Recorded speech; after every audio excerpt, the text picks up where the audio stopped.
Kita nak dunia ni kan, kita nak syurga Allah. Dunia nak habis dah tuan-tuan. Dunia ni nak habis dah. Peganglah Al-Quran, berzikirlah kepada Allah, banyakkanlah bersedekah, jagalah solat 5 waktu supaya kita dapat redha, kemudian kita mendapat syurga. Kita duduk di dunia, kita akan mati, tetapi di syurga tidak mati selama-lamanya. Kita hidup di dunia, kita sakit tuan-tuan. Sakit tuan-tuan, sakit.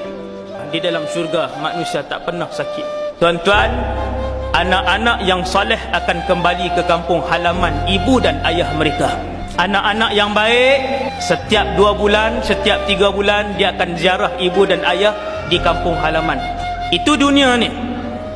Kalau anak-anak yang tidak baik, anak-anak yang derhaka, dia keluar daripada kampungnya selepas 5 tahun, dia tidak pernah menghubungi ibu dan ayahnya, dia tidak pernah balik ke kampung halamannya. Begitulah kita dan juga Nabi Adam.